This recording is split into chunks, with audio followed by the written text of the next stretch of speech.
Hi everyone, in this week's dispatch video we are answering a question from one of our clients in relation to a clause in the contract which deals with the employee's resignation. The clause in question is fairly common within contracts and it contains an express contractual obligation on the employee to tell the employer where they are going following that resignation. So it's an obligation to report the identity of the new employer.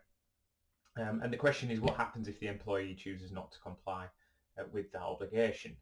So we're looking at remedy essentially. So how can we act if an employee refuses to comply with a term of the contract? Injunction is not a remedy which is available on its own in relation to that failure. If we suspect that the employee is going to work for a competitor and may breach a specific non-compete restriction, that may be the arena for looking at an injunction.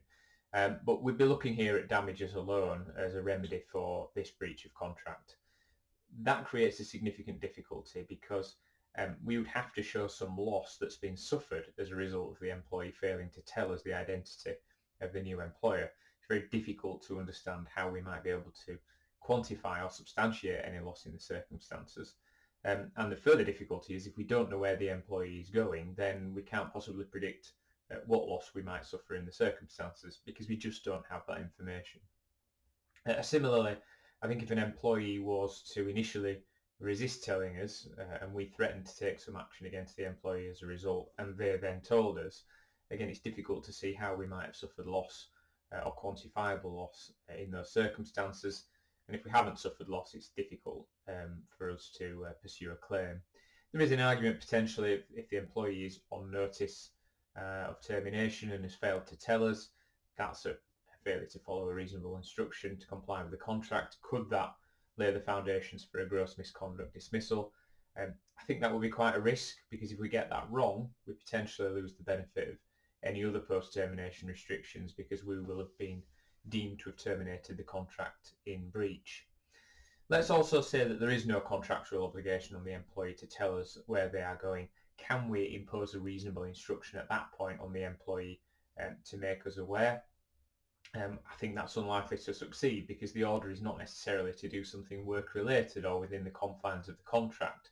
This relates to the employee's plans after employment when they're no longer an employee of ours.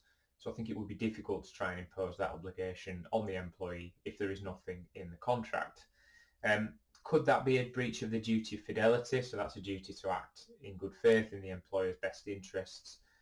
If the employee is certainly not competing with the employer in those circumstances after they leave, I don't think it would be a breach of that duty not to tell us.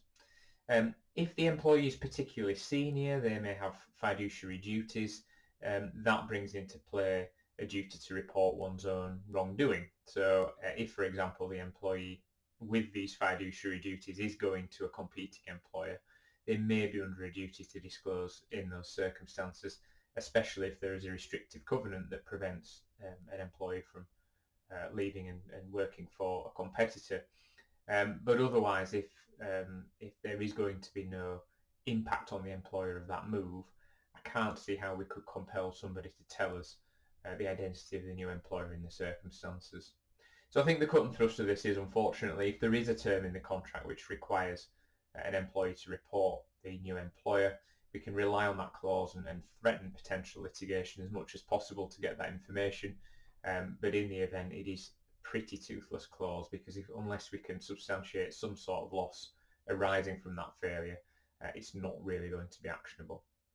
I hope you found this video on this restriction and requirement under the contract useful. If you do need any further assistance on this or any other employment law matter, please do get in touch. Visit the website chadwicklawrence.co.uk or email employmenthub@chadlaw.co.uk. Thank you.